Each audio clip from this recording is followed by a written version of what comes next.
By Woody Anderson Ford, Alabama's F-150 Superstore. Welcome to The Drive with Wes Neighbors and Steve Moulton. Call into the Neighbors Wealth Management Hotline, 256-576-4977. That's how I roll. And I'm not going to drink and drive anymore. That's 256-576-4977. Now, here's Wes and Steve.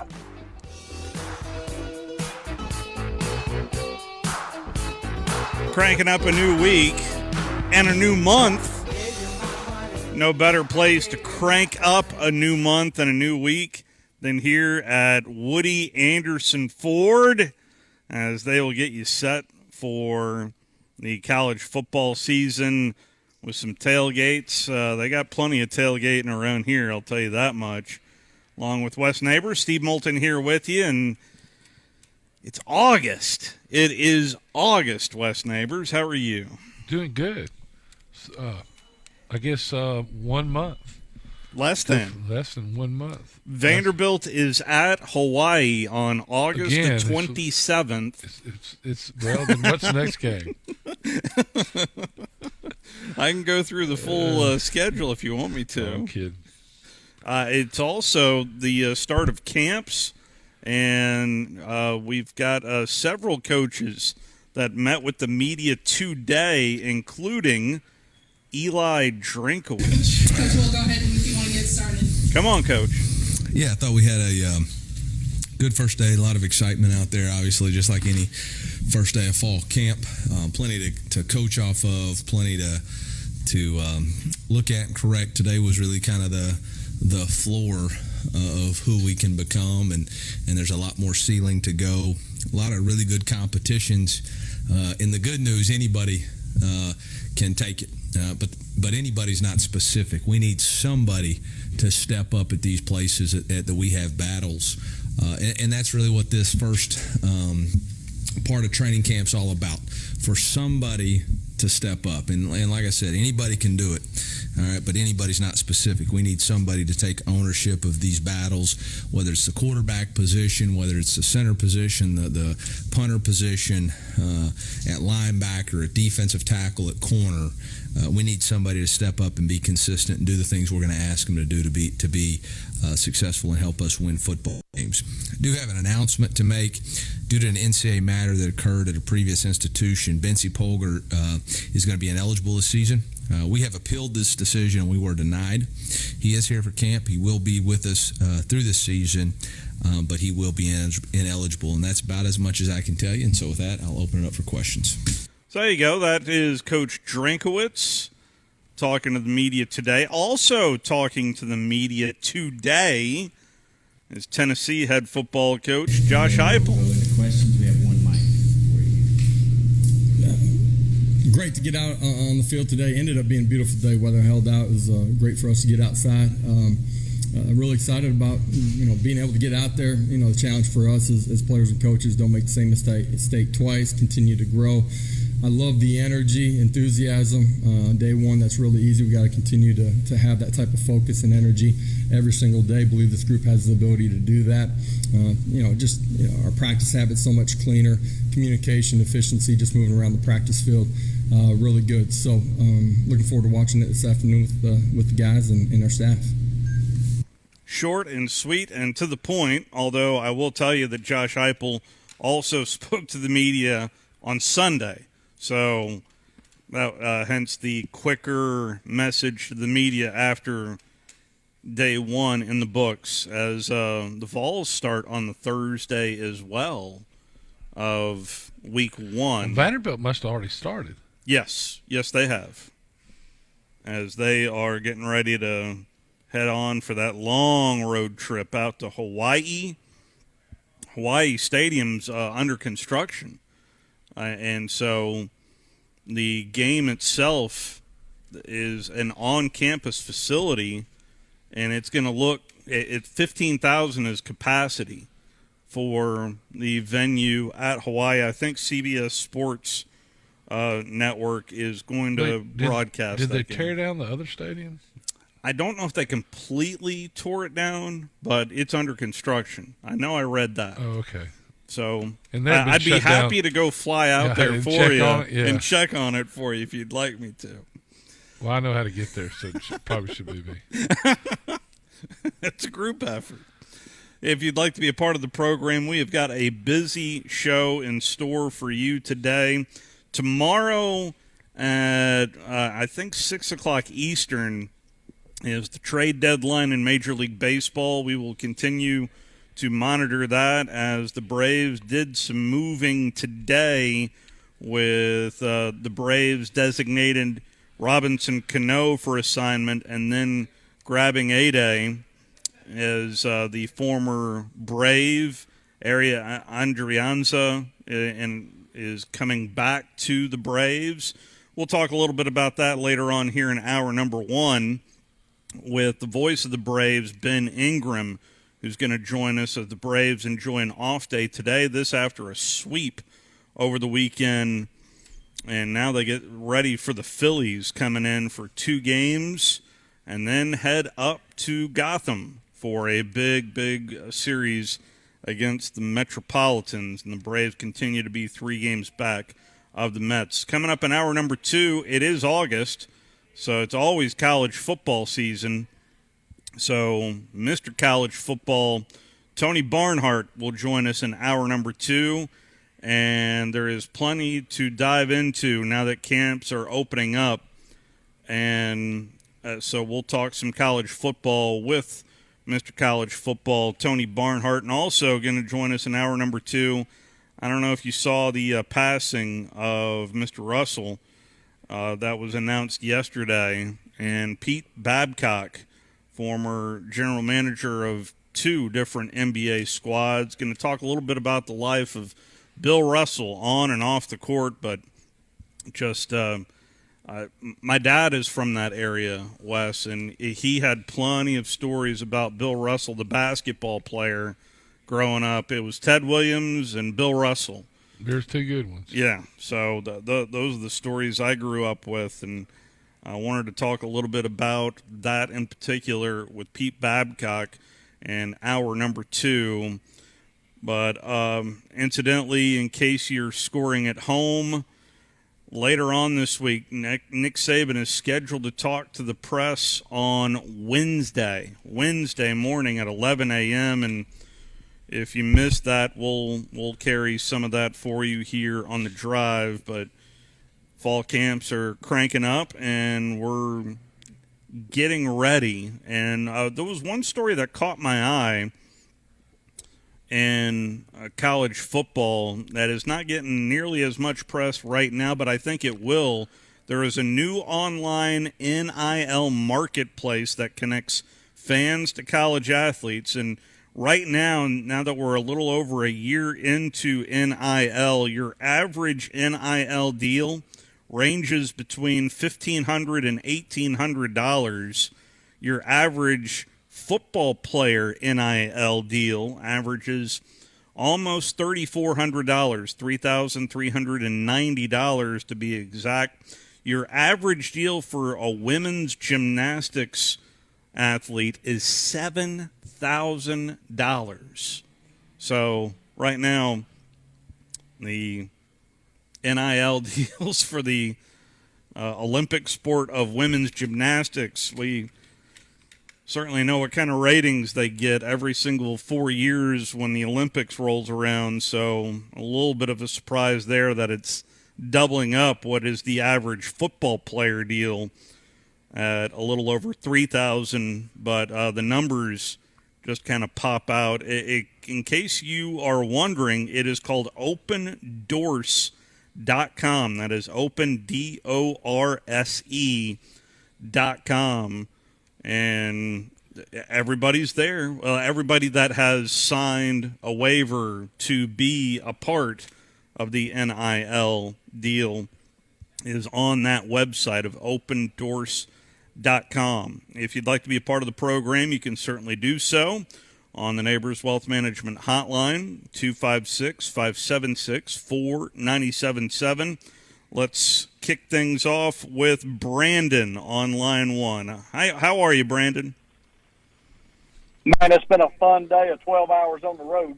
And I got a call today. My buddies noticed that I got the camper pulled out and got it ready, got the mini pit boss out, made some camping reservations at Lurleen for the Texas A&M game. And they're like, we're going. And I'm like, y'all got tickets? And they said, nope, but we're going. We're going to find somewhere whether we get in the stadium or not.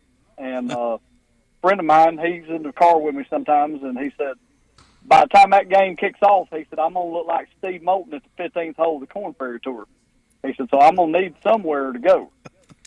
And I'm wondering, is Wes Neighbors going to take over Baumhauer's for us on that game? Take over Baumhauer. Yeah. Yeah, go down talking there about like you own the place. Down in Tuscaloosa? I Yeah, hadn't got that 97.7 far. tailgate. Literally, I'm having 4 grandkids in the next 6 weeks. Oh, wow. So, yeah, or 8 weeks, I think it is. Speeding yeah. up the You're gonna be process. he's going to be signing $3,990 NIL deals for several children. So Anyway, so I don't know what I'm trying to plan everything without getting in trouble. So I don't know where hopefully I'll be at that game though. That's October 8th. October 8th. well, So I think there's only one that would be due after that. So if it came early, everybody else I should be clear blocked.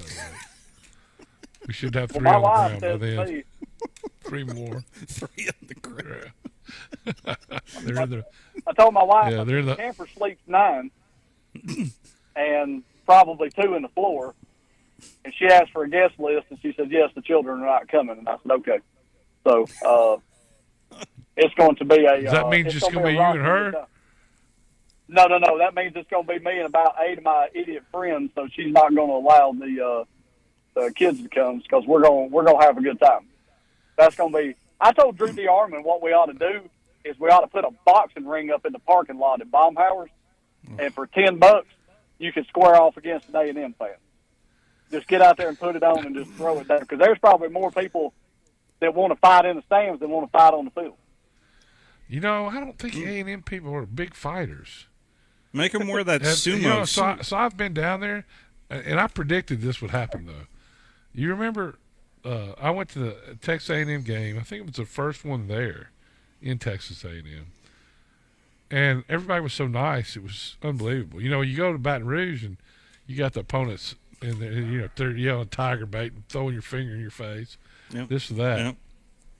But they're hey, glad to see you. How are you doing?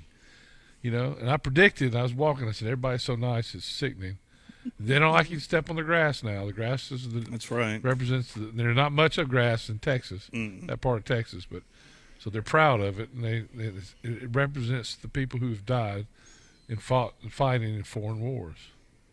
Anyway, That's very nice. yeah. So, but they, I predicted. I said, wait, before it's over, they'll be in your face going Aggie bait. You know, and I think they've gotten tired of getting whipped, and we'll see what happens. I'm 8-4. I was at the Kenny Hill 59-0 game, and one guy next to me was so drunk he just laid down between the benches there and just gave up. He said, "We got to drive back to College Station tonight." He said, "So I'm just going to take a nap to the end of the game." And I thought, okay. But if you need a good laugh today, and you want to keep up, well, on paper with how many great players went through the program and did nothing, play that Butch Jones audio.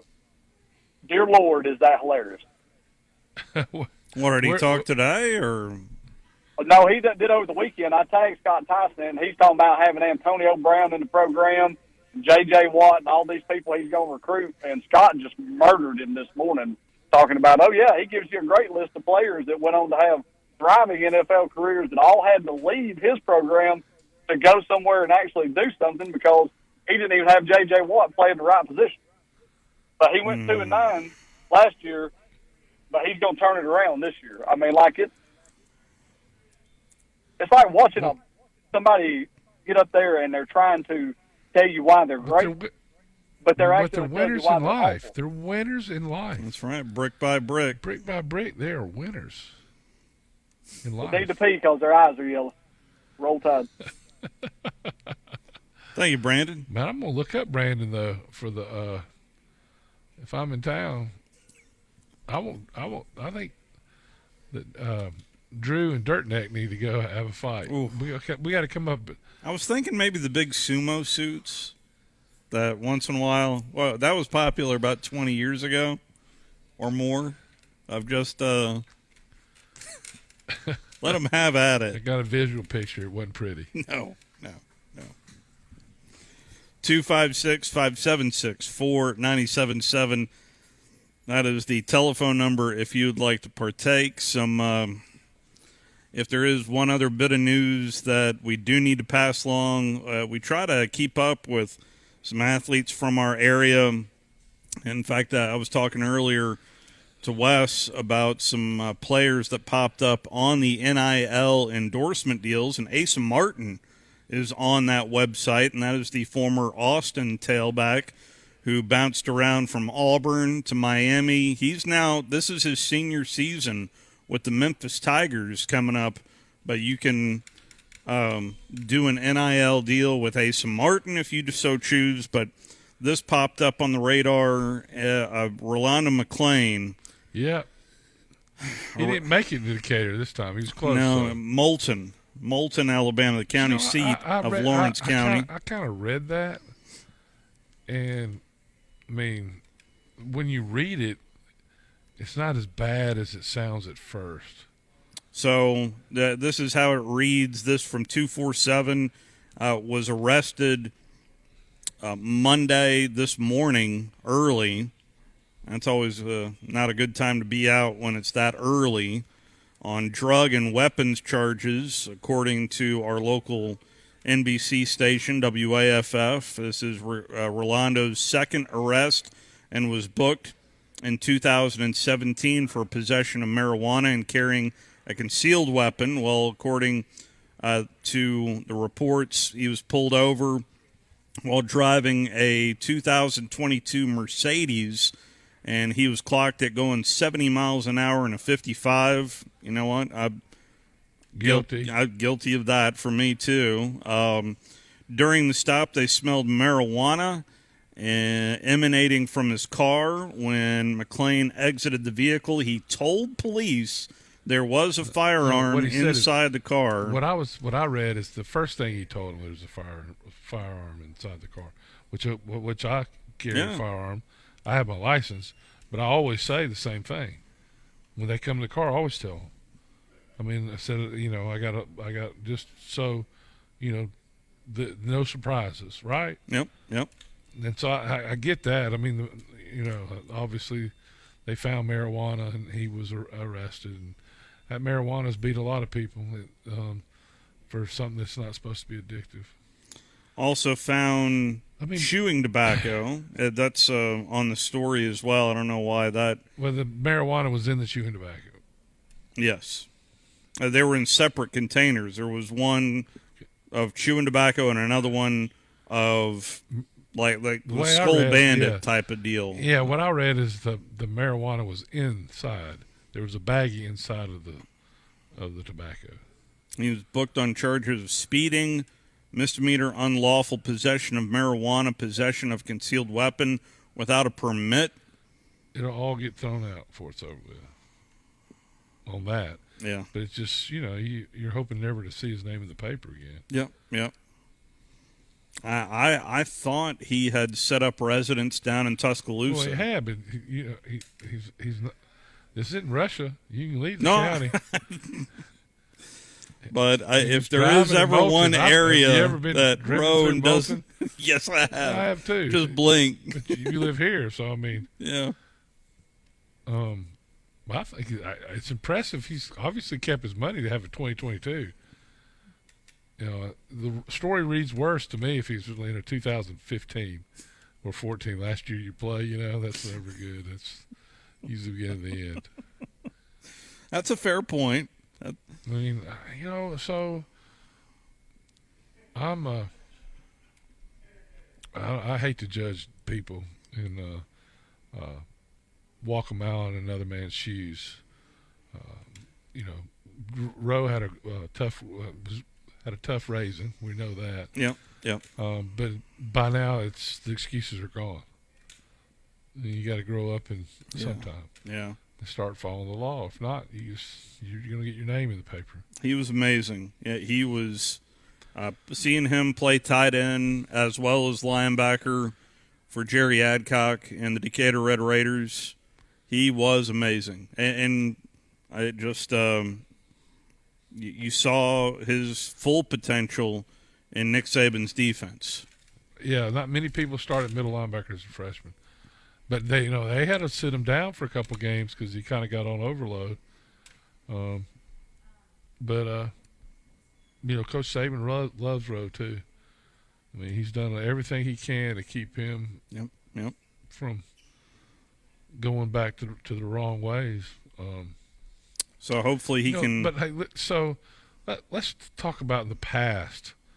He shot at people. People shot at him. Yeah. So it's getting better. Somebody burned down his house. I mean, this is a simple. Got pulled over with a little pot and a handgun, which you have to have if you're getting near Decatur because somebody's going to be shooting at you if you're Rowe. So, I mean. So your point is taken that it's a 2022 Mercedes, but keep in mind who sells Mercedes. Yeah, I mean, but he ain't giving them away. They don't give those babies away. So, fair enough. You can get a fantastic deal right here at Woody Anderson Ford. There's no question about that. Service department right over there will take care of you. Hopefully Rowe can find his way back to Tuscaloosa. And listen, if you're thinking about buying a new car, yes, you need to come down here for the fall. Yeah. Well, I mean, because what it is, what people don't realize is these places, they're on back order. Yes. So you need to get down here and you can pick out what you want in a car, everything in it. And I think I ordered a car. Was it last week? I think it might have been last week. It's going to be here in October. And so you need to get down here and you pick out what you want and. Just in time for the Alabama-Texas A&M game. Absolutely. Be a brand new car down there. Like Brandon, I better be careful hanging out with those guys. Some Texas A&M car key me. There is some more news involving the Atlanta Braves. I'll have that for you on the other side. Richard, if you hang with us, we'll get right to you on the other side. Just getting out of the gate here on this Monday. You're listening to The Drive with Wes Neighbors and Steve Moulton on 97.7 ESPN The Zone.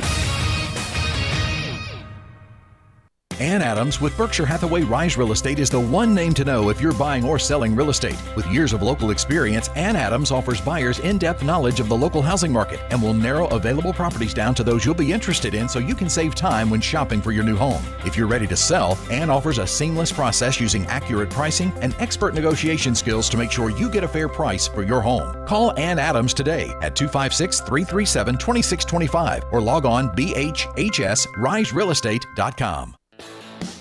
At Bad Daddy's Burger Bar, people call the award-winning burgers totally insane, which is a compliment because Bad Daddy's Burgers are just that, chef-inspired expressions of pure burger amazingness built with premium Angus beef.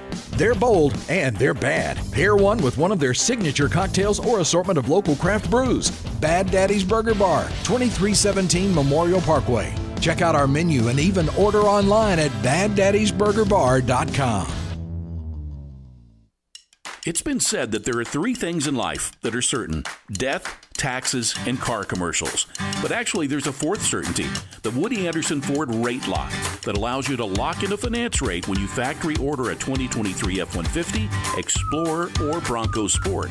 No more rolling the dice on a future finance rate. Lock it in as low as 2.9% APR for up to 60 months at Woody Anderson Ford today. And while we're featuring 23 F-150, Explorer, and Bronco Sport, this rate lock offer also includes 2023 models of Ranger, Edge, Maverick Gas, and Transit Connect. With approved credit, offer ends 9/5.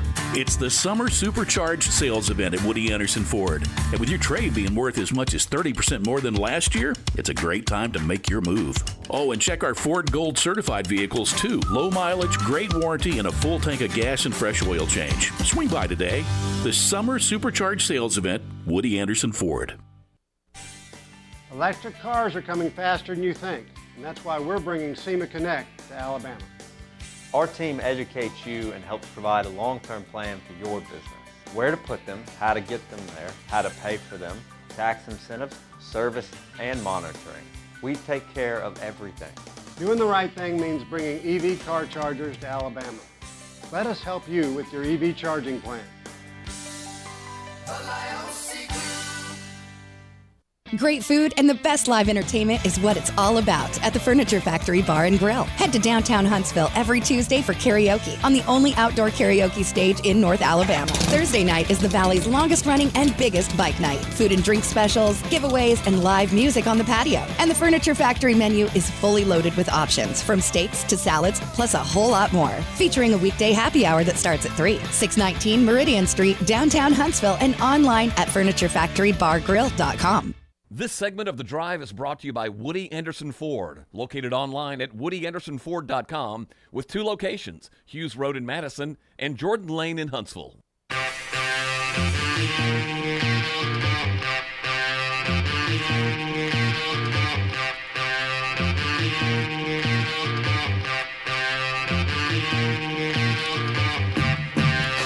Back here at Woody Anderson Ford, along with Wes Neighbors, Steve Moulton back here with you.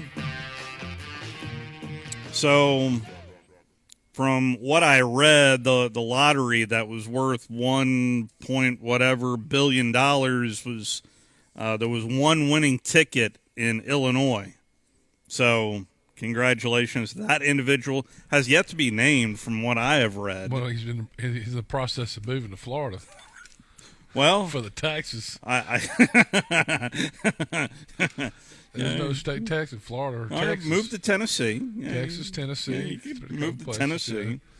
Well, the same could maybe be said better in Florida. For Mississippi native Austin Riley. The Braves signed Austin Riley to a 10-year contract worth $212 million that runs through the 2032 season, with a $20 million club option for 2033. Riley will make $15 million next year, and then $21 million in 2024, $22 million for the remainder of the deal. He has already agreed to donate $2.12 million to the Atlanta Braves Foundation. Riley is currently batting .301. with 29 home runs, 68 runs driven in for the Braves this year, and he is just I was banging the drum for him last year to be involved in the MVP race, and I am not the only one banging the drum this year. And he's been Johnny on the spot a lot of times. Yes. In fact, yesterday, as the Braves walked off the Snakes, here's how it sounded. Chip. We missed 0 games during his. Well, let me try to kill whatever. Don't you just love pop-up ads? They're the best. Okay, so the Braves were in a scoreless game with Arizona yesterday until the bottom of the ninth. Line drive right center field, that ball's down. It's up against the fence. Olsen around second, on his way to third. They're going to wave him. Here comes the throw, and it's going to be late, and the Braves win it. That is Austin Riley, who incidentally, with that double, that walk-off double, also broke a record of most extra base hits in the month of July, breaking some guy named Aaron. Wow. In Braves history. And Braves history dates back over 150 years. So pretty significant there for the kid from Mississippi. Richard is on line 1, and let's talk to Richard. What do you say, Richard? How are you? Why, Steve? How are you and Wes doing today? Doing well. Thank you for asking.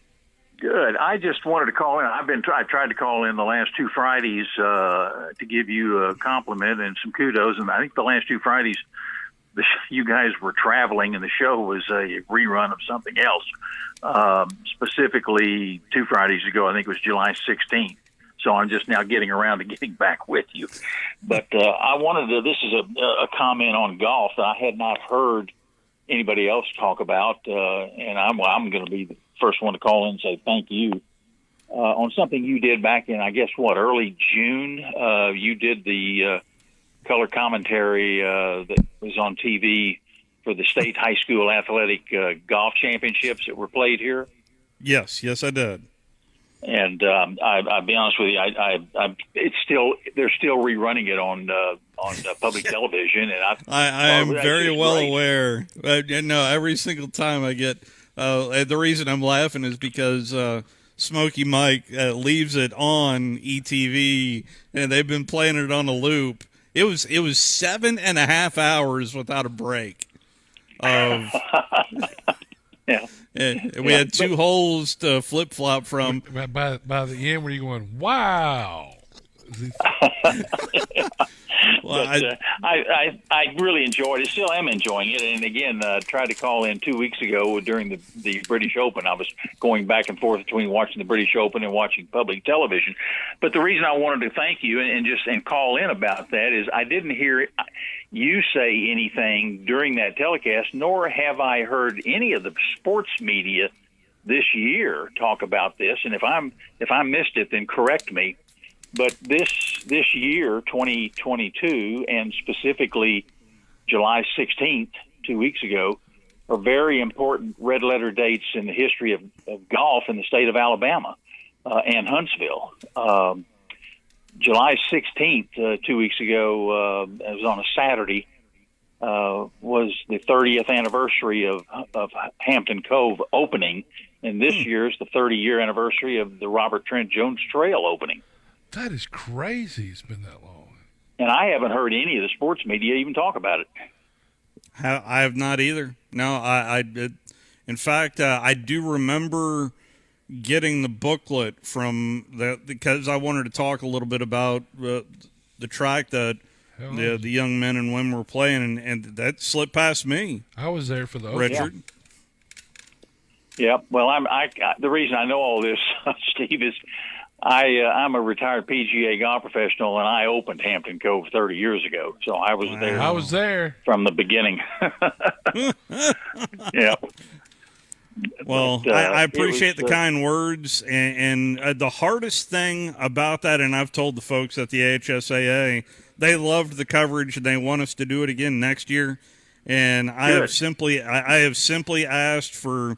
Instead of just a big old kind of like a badge that you wear for a 5K on your bag. So I properly can say who is putting and then who is not putting, because that was the most difficult part of that whole day. Well, was the guy in the green shirt's about to make a yeah, I know. birdie. Well, no, you really have to zoom in. And whoever dressed the Auburn golfers, by the way, kudos to whoever dressed the Auburn golfers, because I could spot them from a mile away. So, and the other memorable shot on there. Oh wow! Well, I could help that. Steve, the other memorable shot on there that I'm sure you remember was the kid that eagled 18 on the river course when he hit his second shot in the hole on the green. Yeah, hold out. Yeah. Oh, yeah. That was very memorable. But it did. So one of the many jobs that I've had was with PGA Tour Radio, and so it did make me appreciate the level at which we have here in this state with high school golf, and it just it needed to be a little bit more prominently out there. I was proud to be part of that broadcast. Thank you for calling in and mentioning that. Thank you. Thank you very much. I appreciate it, and continue listening to you. Thanks a lot. Thank you, Richard. Yeah, that was a lot of fun. That was a long day, but it was fun to award some trophies over in Huntsville, and next year that goes down to Auburn, that tournament. So we shall see. So, yeah, I just wish I would have gotten royalties for all the times that the local channel has replayed. I don't even think I get that channel. Oh, if you got rabbit ears, you got it. I don't have rabbit ears. That's I need to get. I guess I need You to got to have that backup of rabbit ears. Yeah. That You're way right. That's smart. I should have. You're ahead of all the. In case the internet goes out. Mm-hmm.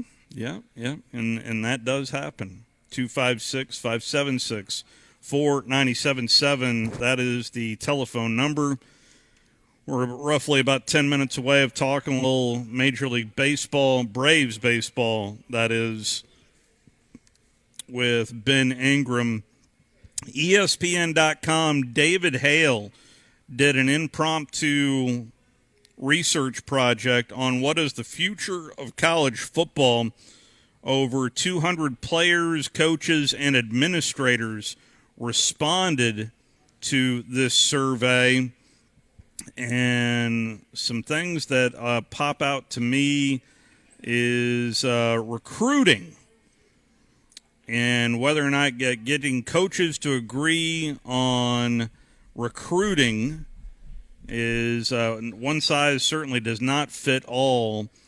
23% of the respondents would like to see a return to a single February day National Signing Day. And the current situation that we do have of the split of the early signing in December and then the cleanup in February, 28% would like to keep it as is. And there is only 17% that would like to just move signing day to December only. So there's a little bit of a split there in college football. Do you like the December signing day? It accelerates so many things. Listen, I think now they ought to when they can sign anytime they want to, and that's it. Though they can't transfer, they can't change their mind. It's like signing a contract because it's only for a year anyway. Well, there is legislation out there of multiple transfers. I don't know if it's going to get voted on later on this month. But I think all this is I don't think there are going to be multiple transfers. Not with NIL. Not with the teams paying their players. I think that something will be done, and hopefully I'm right about that. Because there has to be a law to nip this in the bud. I mean, what's happening already, some of these kids are not getting what they thought they were going to get, right? Yep. We're hearing reports of that from several schools. Their agents are taking their money. They're getting a high percentage in some cases of the money. So, I mean, it's just going to be one of those deals where you need to protect the players from outside influencers that are not necessarily have the best interest for the kid, and protect them from themselves also. Anyway, 70% of coaches and administrators said that they thought the transfer portal was bad for the game. Just 31% of the players said the same thing. I just think, I mean, so if you're at a place 2 or 3 years and you haven't gotten to play and you want to play, I think it should be okay for you to leave one time. But these people just going from place to place to place, and then when you accept money, right, from a school, I think you should. I think she should have an obligation to that school. For how long, I'm not sure, but at least till you graduate. Because, I mean, that's there you go. Nearly 80% of the responders believe schools will pay athletes directly within the next decade. So only 1 to 1.5% of these kids ever end up in the NFL getting a check. Mm-hmm. Okay, so there you got that. Yep. And if you're not playing, right? I bet 1% of the ones who are not. If you're not playing, you're not going to play in the NFL. Correct. Then if you're not playing, a small percentage of those though, if they transfer and got to play some, might have a chance. Never know. I mean, we've seen that before, and they go to another school. But once you graduate, So I just think that, once you're committed to school, you're getting your employee. You ought to sign it ought to be a contract, and I think they're going to get to that before it's over with. We'll talk a little more about this with Tony Barnhart coming up at the top of the hour, but coming up next, we'll talk some Braves baseball. The voice of the Braves, Ben Ingram, joins us next. You're listening to The Drive with Wes Neighbors and Steve Moulton on 97.7 ESPN The Zone. Hi, everybody. Eli Gold here. Right now, indoor air quality occupies top-of-mind awareness for families and business owners. Rick Smith and the trusted professionals at Environmental Comfort Systems can take care of your indoor air quality concerns with their state-of-the-art indoor air quality solutions. Environmental Comfort's indoor air quality systems remove 99.9% of airborne contaminants so you and your family can breathe clean, fresh air. If anyone in your family suffers from allergies, or if you just want the security of knowing the air you breathe inside your home is free from viruses, bacteria, pet dander, dust, and odors, Environmental Comfort Systems are the professionals to call. Environmental Comfort also carries state-of-the-art, high-efficiency comfort systems that increase home comfort, keep humidity in check, and help you save money on your energy bills. Give my friend Rick a call or visit them online at envcomfort.com and breathe cleaner air today. Environmental Comfort Systems, Alabama license number 92314. Tom Luganbill here for my friends at Woody Anderson Ford. Bobby White and his team take great pride in their service department, and you can see it the moment you walk into those beautiful new service lanes. And just like a championship team, they all work together to make sure your experience is second to none, whether you drive a Ford or not. Also, check out the gold-certified pre-owned inventory at Woody Anderson Ford for great deals every day. Stop by and see them at Jordan and Sparkman or at Woody Anderson of Madison on Hughes Road, or visit WoodyAndersonFord.com.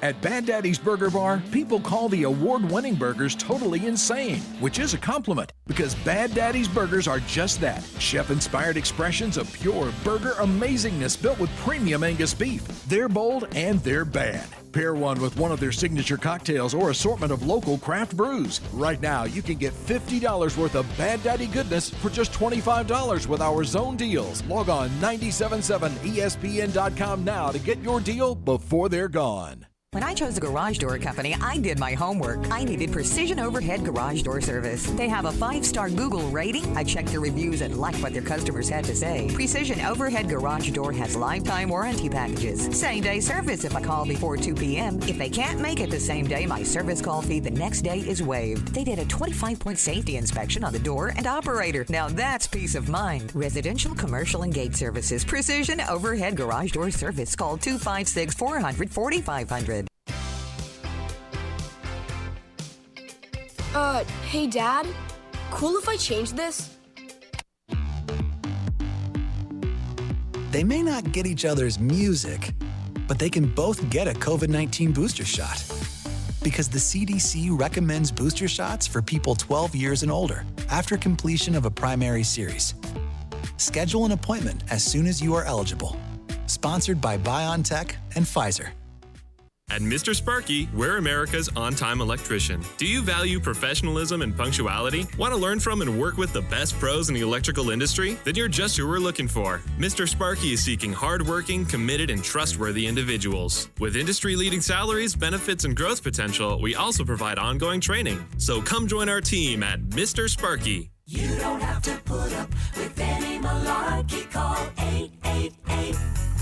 888-8-SPARKY. An equal opportunity employer. From the Fox 54 Weather Center, I'm meteorologist Emily Owen. For this Monday, expect a mostly cloudy sky. High temperature is expected to top out in the upper 80s for the afternoon. Scattered showers and thunderstorms can also be expected in the afternoon.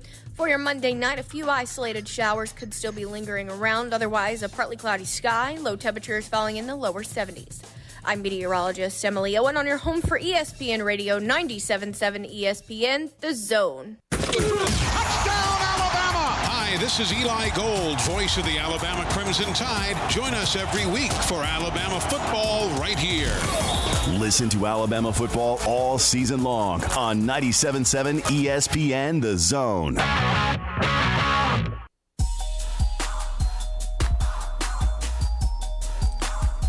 We're also your home for the Atlanta Braves as well. Today, an off day. Along with Wes Neighbors, Steve Moulton back here with you, live from Woody Anderson Ford as we head out to the Neighbors Wealth Management Hotline. And from the voice of the Braves is a Mississippi native. Maybe you can bum a few bucks off of another Mississippi native who got paid here within the last couple hours. Ben Ingram, kind enough to join us. How are you, Ben? If Boston could buy me lunch and a round of drinks, that would be just fine. I think he could afford it.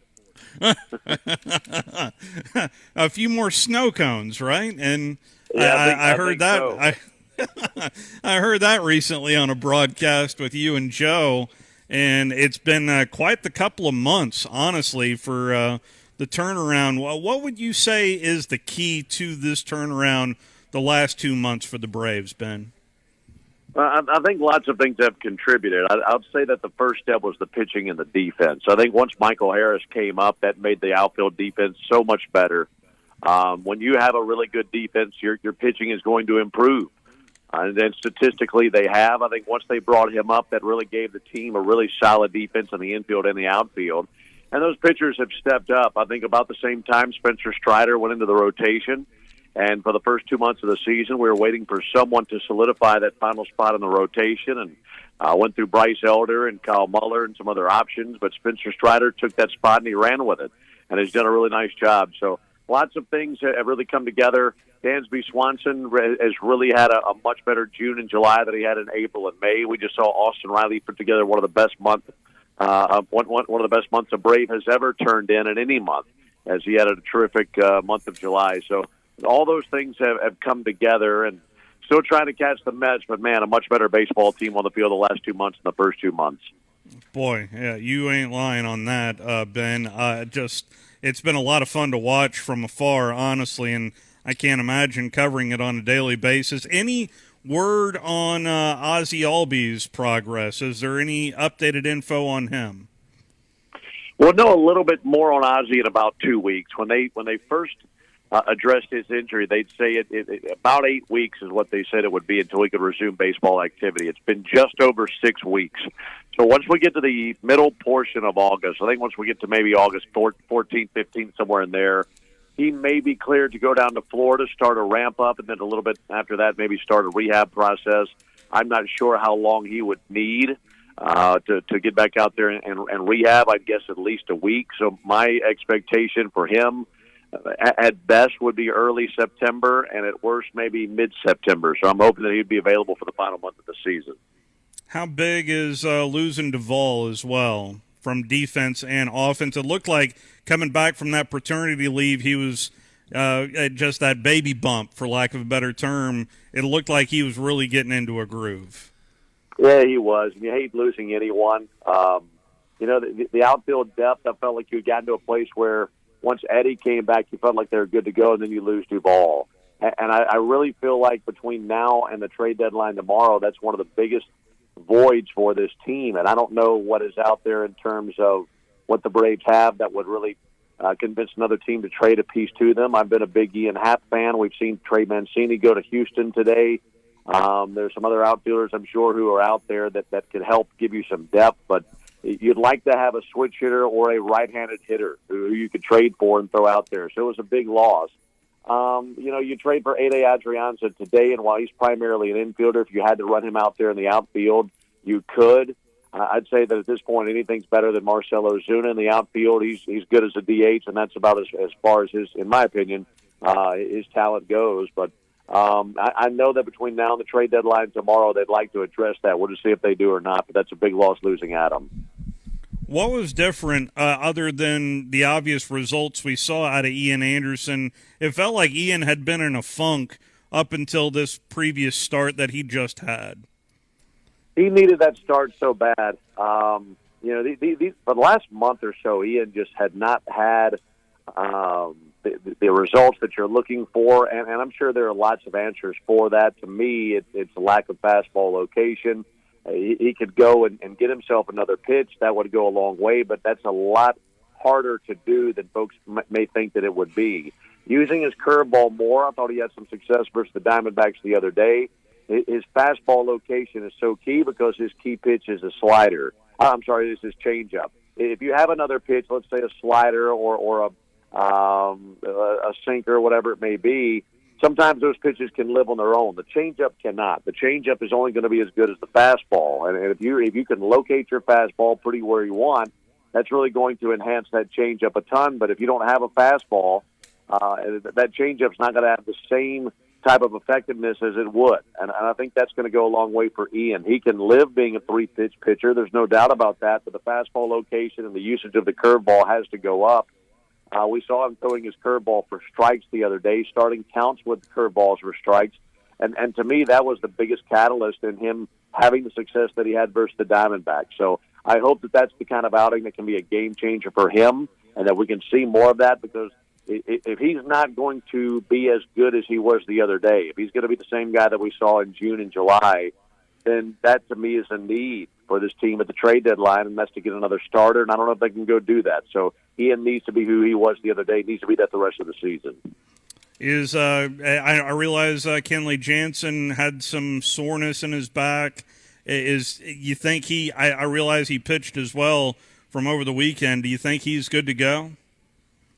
I think so. I mean, so long as he doesn't have another episode with his heart, I think he's fine. I mean, he's an aging closer, and I think he's going to be just fine. And look, the Braves have some other guys that they can throw in there for a safe situation here or there, but you're really relying on him to be your guy in the ninth inning, especially come the postseason.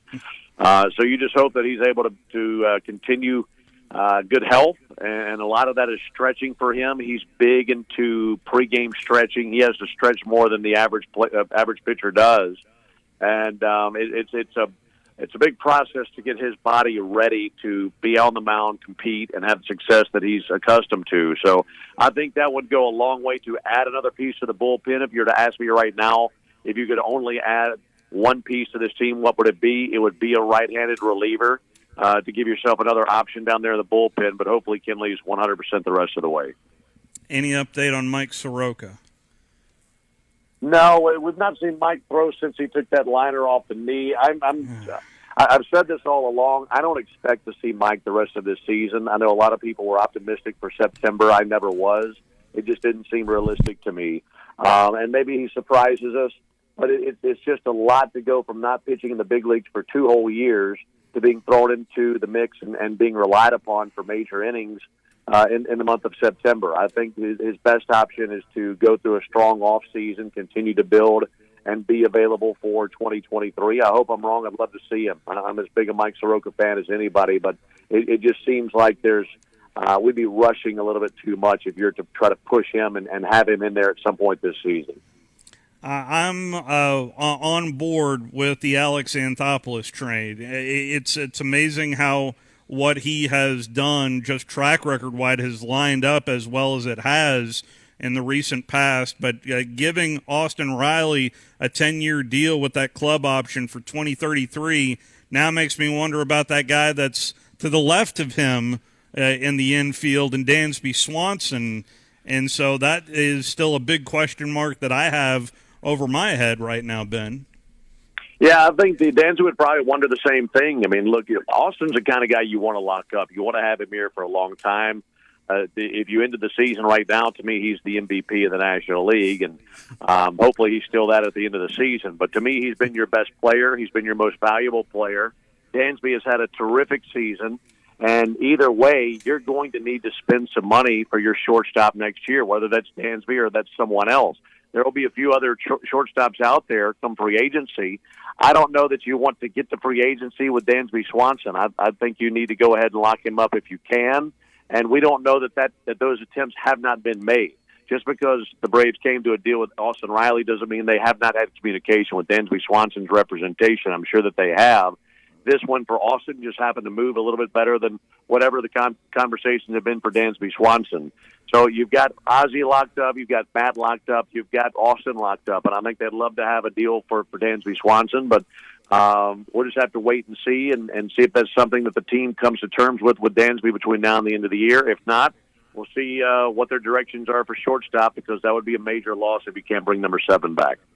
Well, there is no doubt that there is a big weekend series ahead of us, and Jack Buck told me a long time ago, there's nothing like winning baseball.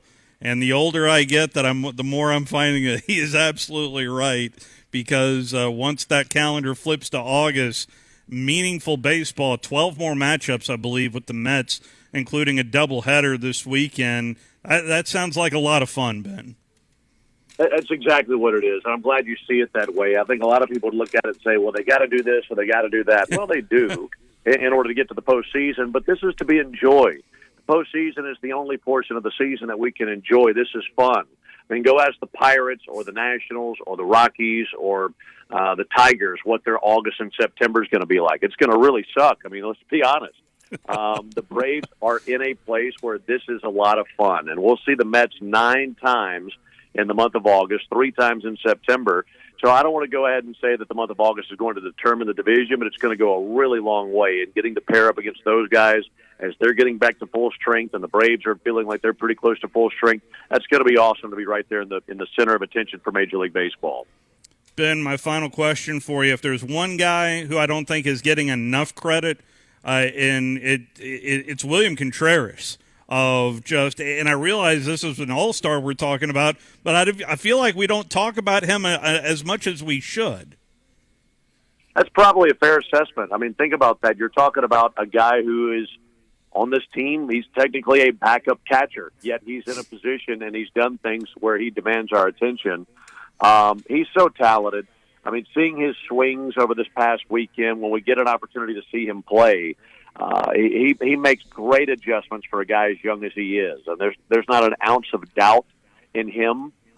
He's very confident in his ability, and it's so great to have a catching tandem that together can put up the numbers that Travis and William put up. I remember going into the season, and the plan behind the plate was Travis d'Arnaud and Manny Pena. And while that would have been fine, I think I was wondering what can Pena bring you offensively. And obviously you hope that he gets healthy and he's part of the mix in 2023. But William has stepped up in a way that I don't think any of us realized he could have stepped up. He's hit a ton of home runs. He's been an extra base hit machine. And he's just another example of how deep this Braves lineup goes, where when you get to even 7, 8, 9 in the order, these guys can still have huge games and kill you. So it just shows you the depth. It's not an easy lineup to navigate through, and a big part of that is because of William and his bat. Is tomorrow still a bullpen game from what you know for Philadelphia? Yeah, Nick Nelson will get the start for them. He's made 1 start this year, and I think just 4 in his entire career. And he made a start maybe 2 weeks ago against St. Louis and went 2 innings. So they're probably going to go a bullpen game for that. Spencer Strider goes for the Braves.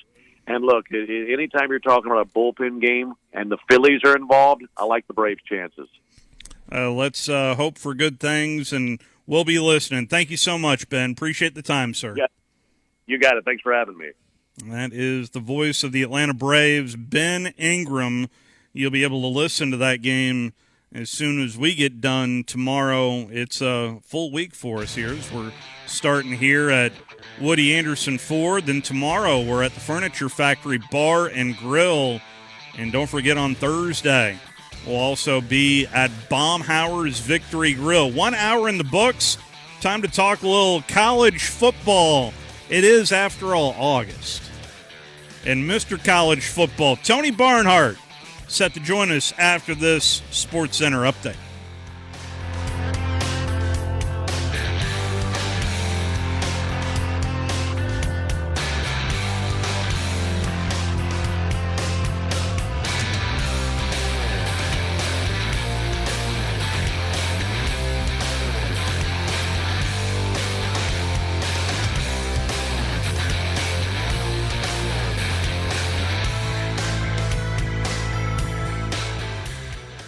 Ann Adams with Berkshire Hathaway Rise Real Estate is the one name to know if you're buying or selling real estate. With years of local experience, Ann Adams offers buyers in-depth knowledge of the local housing market and will narrow available properties down to those you'll be interested in so you can save time when shopping for your new home. If you're ready to sell, Ann offers a seamless process using accurate pricing and expert negotiation skills to make sure you get a fair price for your home. Call Ann Adams today at 256-337-2625 or log on bhhsriserealestate.com.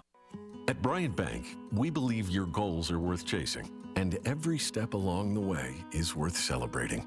From your hopes for the future to the challenges that keep you up at night, we're here for you. Bryant Bankers put care into action to help you live legendary by stepping up when you need us most and doing what's right, even when no one is watching. Come experience a local bank whose people greet you by name and treat you like family. Bryant Bank, member FDIC. WZZN, Union Grove, Huntsville, Alabama. 97.7 ESPN, The Zone. This is SportsCenter. Hello there. I'm Mark Robbins. Oh, the big baseball news continues to pour into ESPN Radio SportsCenter. ESPN MLB insider Jeff Passan is reporting the Astros are finalizing a trade with Boston to get Red Sox catcher Christian Vasquez. Guess who's playing in Houston tonight? And guess what game is on ESPN at 8 p.m. Eastern? Yeah, Red Sox and Astros from Houston, 8 Eastern. No word yet if it's finalized or who or where Vasquez will play this evening. Meanwhile, Houston already acquiring Trey Mancini from Baltimore earlier today, part of a 3-team trade involving Tampa Bay as well. Yankees making some moves, acquiring right-handed starter Frankie Montas and closer Lou Trevino from Oakland. The A's will get 4 Yankees prospects. The Braves have signed star third baseman Austin Riley to a 10-year, $212 million contract. The deal will run through 2032, and it includes a $20 million club option for 2033. The Braves and Brewers swap closers. Milwaukee sending all-star Josh Hader to San Diego for Padres lefty Taylor Rogers and 3 other players. And in the NFL, Browns quarterback Deshaun Watson suspended for the first 6 games of this season for breaking the league's code of conduct policy. Watson had 24 civil suits brought against him for sexual harassment and inappropriate sexual conduct. The NFL has until 9 a.m. Eastern Thursday to decide to appeal. Keyshawn, J. Will, and Max. Josh Allen, MVP favorite. Josh Allen this, Josh Allen that. When you have so much hype going into a year, people are looking for you to cash in on The that. guys will be back Tuesday morning at 6 Eastern on ESPN Radio and on ESPN2.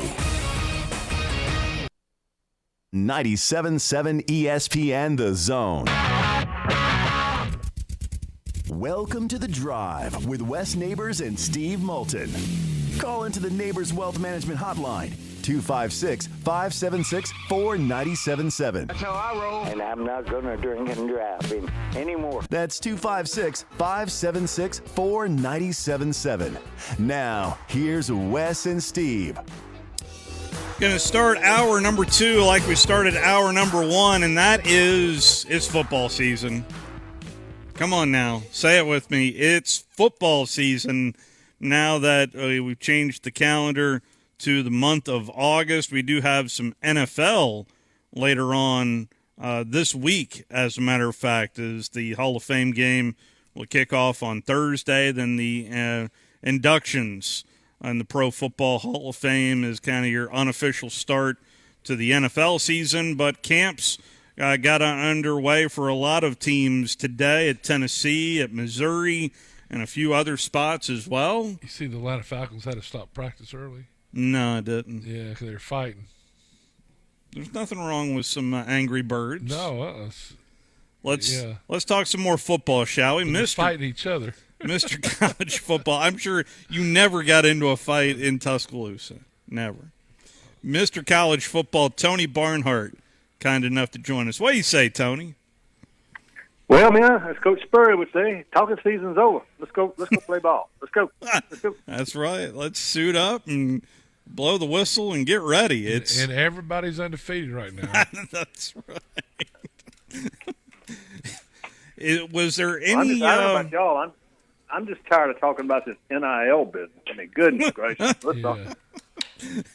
Well, coming out of media days, I know you've been kind of the last time we had you on, you talked a good bit about LSU and thought that may be a surprise worth looking at. Coming out of media days, what were your takeaways, Tony?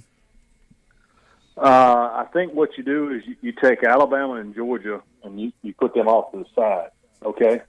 and then you take Vanderbilt and Missouri, and you put them off to the side on the other way.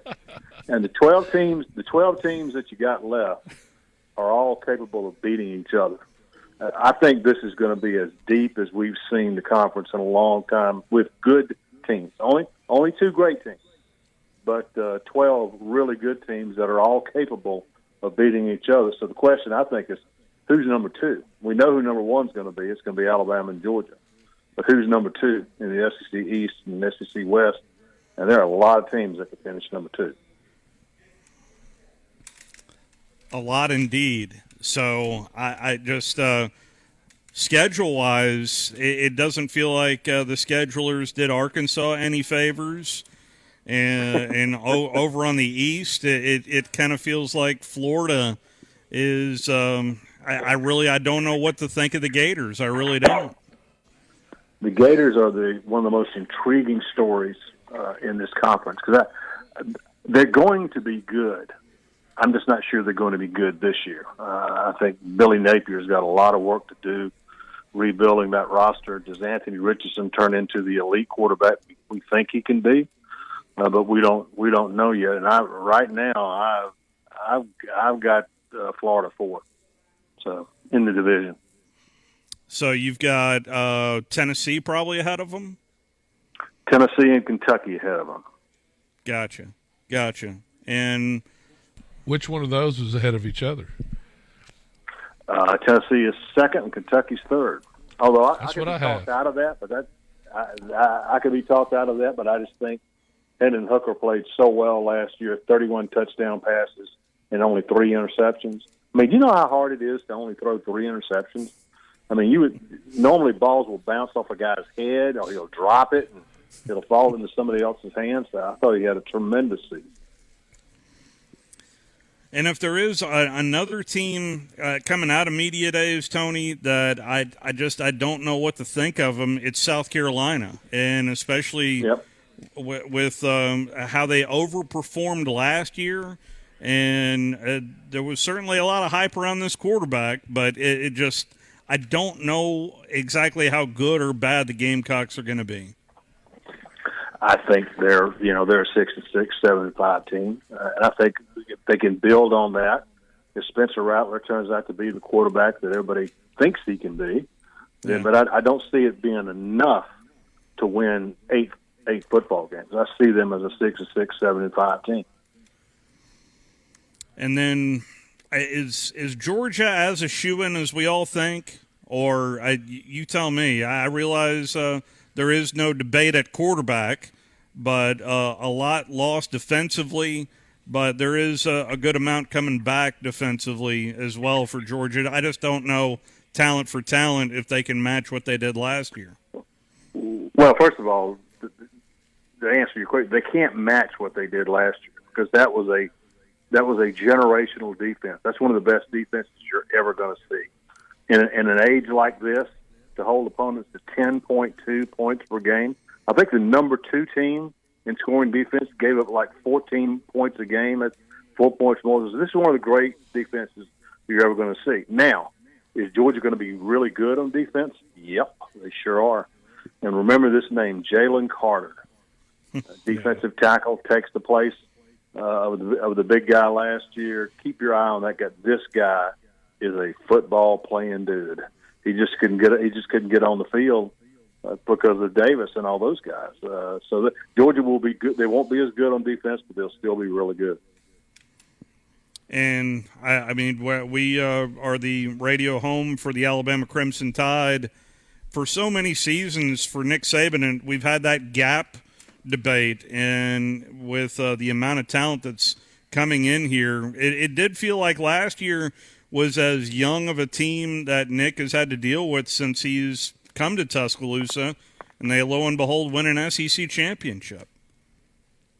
I've said this numerous times in my early speaking engagements this summer, is that I thought Nick Saban did one of the best coaching jobs of his career last year.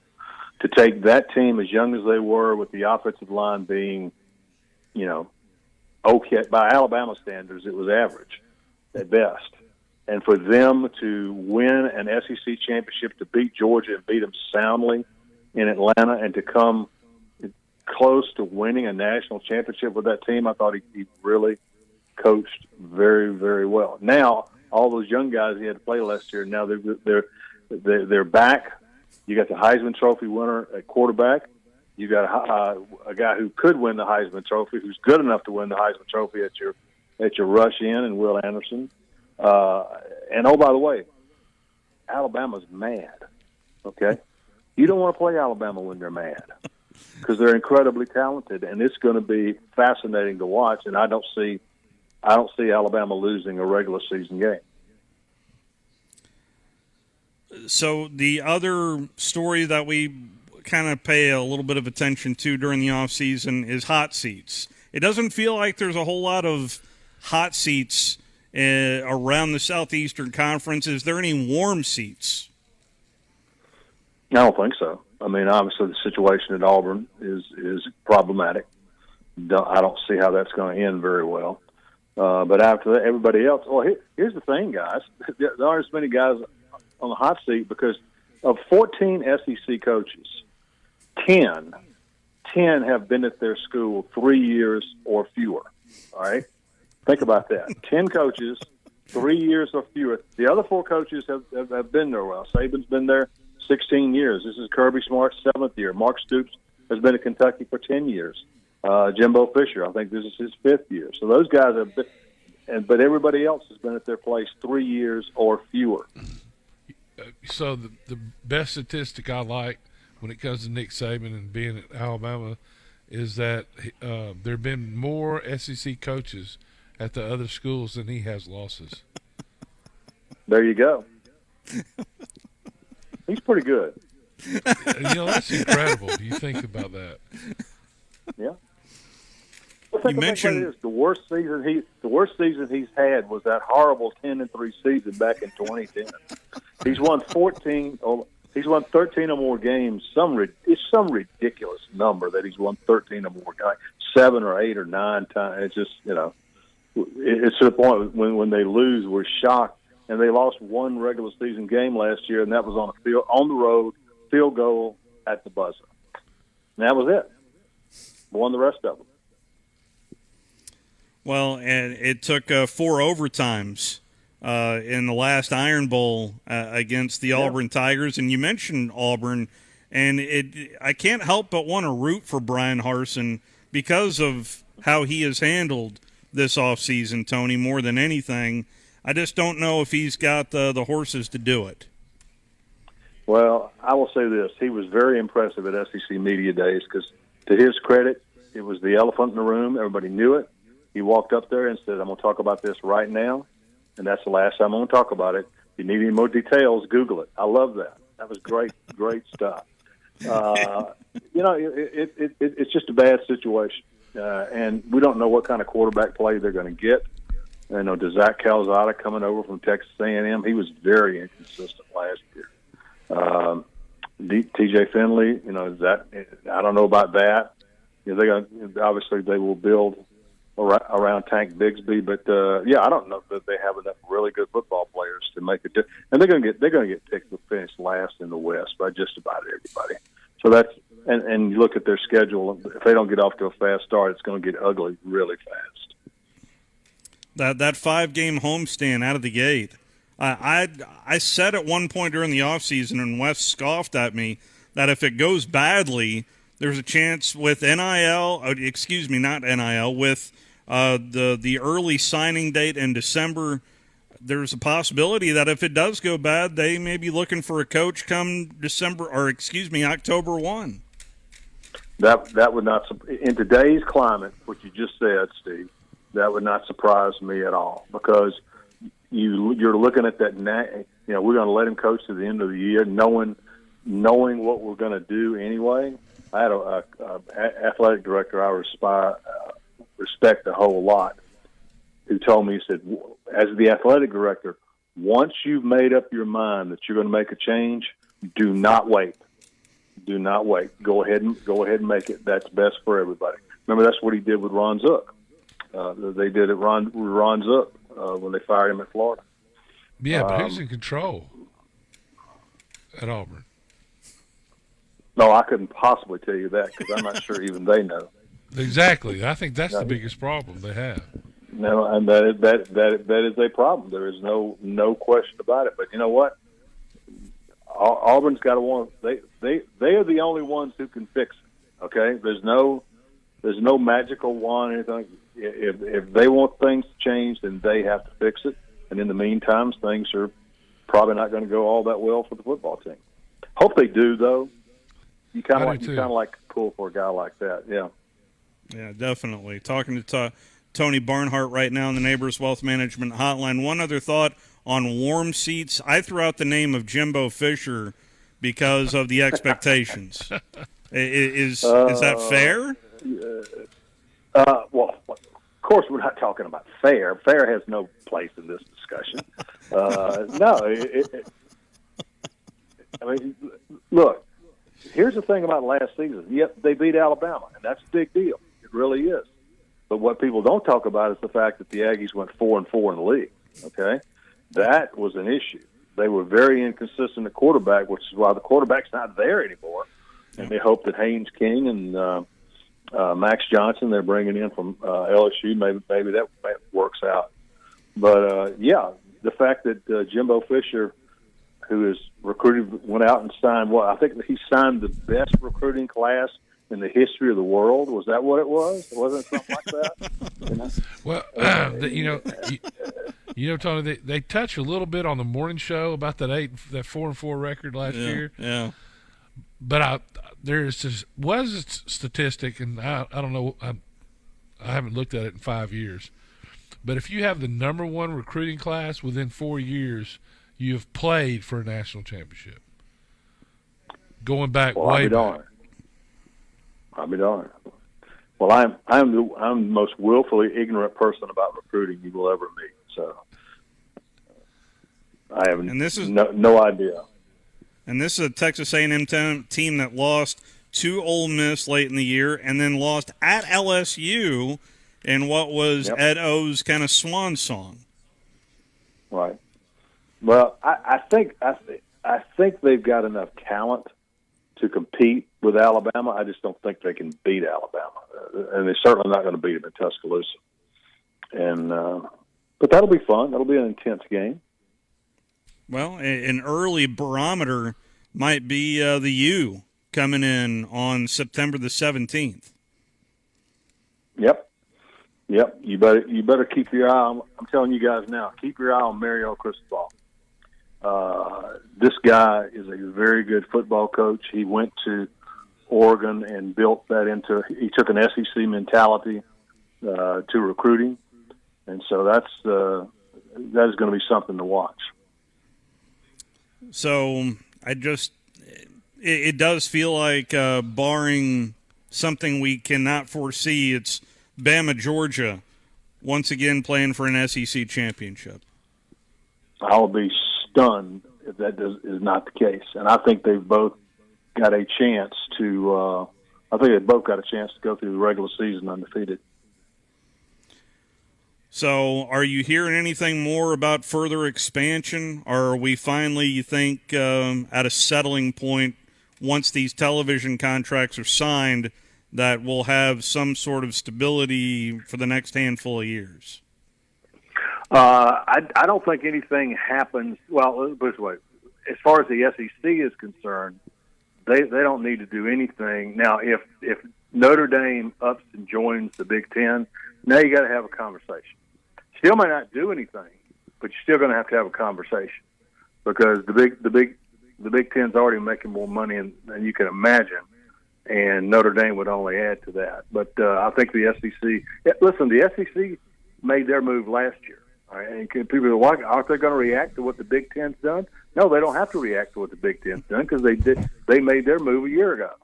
So I don't think now they're still the Big 12 and the Pac-12 are going to have to figure out what they're going to do. You know, are they going to try to not cannibalize each other? I don't know what's going to happen there, but that is an interesting thing to watch.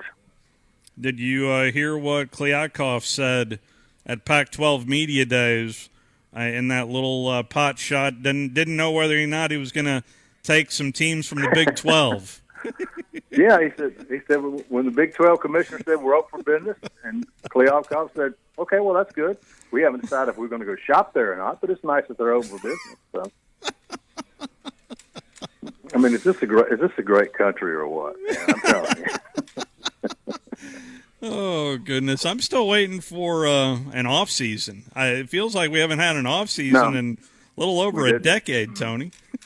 Well, once Jimbo and Nick Saban had their little tay-to-tay, we were done. I mean, we were done. There's no point in thinking, we're done. So we had to get to Destin and get all that sorted out, and then next thing you know, it's SEC Media Days, and so it's going to be a fun season. It really is. No doubt. Tony, always appreciate the time, sir, and always enjoy our conversations. All right, guys, take care. That is Mr. College Football. You can follow him on Twitter at Mr. CFB. That is Tony Barnhart, and we, of course, are following all things college football. We will hear from Nick Saban, incidentally, coming up on Wednesday of this week. I imagine the big dog will interrupt his programming and play the Nick Saban press conference. Actually, that's going to lead right into Braves baseball. So we'll have you covered with a little day baseball as well coming up Wednesday of this week, hearing from Coach Saban. We'll also bring you, as soon as I get the full schedule from Auburn, the press conferences for Brian Harsin as he enters into year number 2. 256-576-4977. That is the telephone number to be a part of the program. And coming up on the other side, we are going to talk some NBA basketball. Pete Babcock going to join us to talk about the life on and off the court with Mr. Russell, as Bill Russell passed away yesterday at the age of 88. And had they kept the statistic of he's as of right now second in NBA history in rebounds right now, right behind Wilt Chamberlain. And had they kept the stat of blocks, who knows where that mark would have been set at. To think about what he did to change the defensive mind game, it's pretty impressive. So Pete he was just an impressive individual. Period. Yes, he was. Pete Babcock set to join us on the other side. We're live here at Woody Anderson Ford, and we will be right back. Log on today, 977ESPN.com. You're listening to The Drive with Wes Neighbors and Steve Moulton on 97.7 ESPN The Zone. Hi, everybody. Eli Gold here. Right now, indoor air quality occupies top-of-mind awareness for families and business owners. Rick Smith and the trusted professionals at Environmental Comfort Systems can take care of your indoor air quality concerns with their state-of-the-art indoor air quality solutions. Environmental Comfort's indoor air quality systems remove 99.9% of airborne contaminants so you and your family can breathe clean, fresh air. If anyone in your family suffers from allergies, or if you just want the security of knowing the air you breathe inside your home is free from viruses, bacteria, pet dander, dust, and odors, Environmental Comfort Systems are the professionals to call. Environmental Comfort also carries state-of-the-art, high-efficiency comfort systems that increase home comfort, keep humidity in check, and help you save money on your energy bills. Give my friend Rick a call or visit them online at envcomfort.com and breathe cleaner air today. Environmental Comfort Systems, Alabama license number 92314. It's been said that there are 3 things in life that are certain: death, taxes, and car commercials. But actually, there's a 4th certainty, the Woody Anderson Ford Rate Lock, that allows you to lock in a finance rate when you factory order a 2023 F-150, Explorer, or Bronco Sport. No more rolling the dice on a future finance rate. Lock it in as low as 2.9% APR for up to 60 months at Woody Anderson Ford today. And while we're featuring 23 F-150, Explorer, and Bronco Sport, this rate lock offer also includes 2023 models of Ranger, Edge, Maverick Gas, and Transit Connect. With approved credit, offer ends 9/5. It's the Summer Supercharged Sales Event at Woody Anderson Ford. And with your trade being worth as much as 30% more than last year, it's a great time to make your move. Oh, and check our Ford Gold certified vehicles too. Low mileage, great warranty, and a full tank of gas and fresh oil change. Swing by today. The Summer Supercharged Sales Event, Woody Anderson Ford. Hey folks, this is Arthur Seaton, managing partner at University Kia, here letting you know we are proud supporters of Madison Academy football. Stop into the University Kia today and shop our large selection of new Kias, including the all-new Telluride 8-passenger SUV, the stylish new K5, and sporty new Seltos. Visit universitykia.com to view all our great offers and get pre-approved in minutes so you can drive home your new Kia today, because we want to see you in a Kia. Go Mustangs! Hey, Dad? Cool if I change this? They may not get each other's music, but they can both get a COVID-19 booster shot. Because the CDC recommends booster shots for people 12 years and older after completion of a primary series. Schedule an appointment as soon as you are eligible. Sponsored by BioNTech and Pfizer.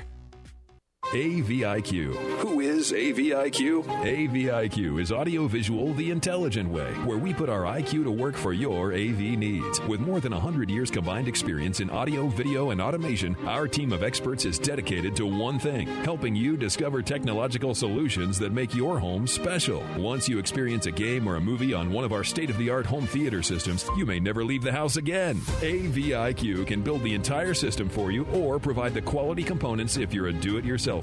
But AVIQ is more than just home theater and state-of-the-art sound systems. We offer a variety of control options for home technology. Energy efficiency, heightened security, and improved quality of life are all attainable through the automation of home systems. Intuitive and user-friendly control is our main priority in designing a system that meets your needs. Don't just take our word for it. You need to see it to believe it. Come visit us at our state-of-the-art showroom on University, just east of Jim and Nick's, across from AT&T, or visit aviqhsv.com.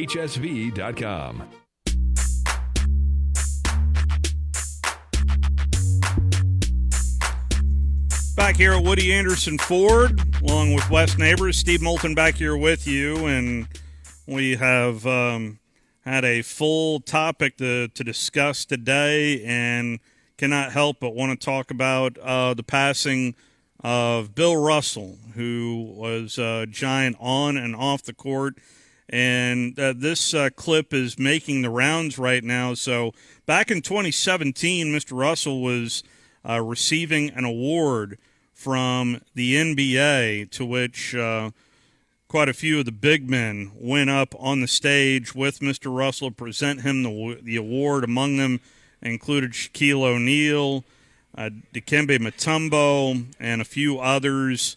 So here's how Mr. Russell reacted back in 2017 when receiving said award. Kick your ass.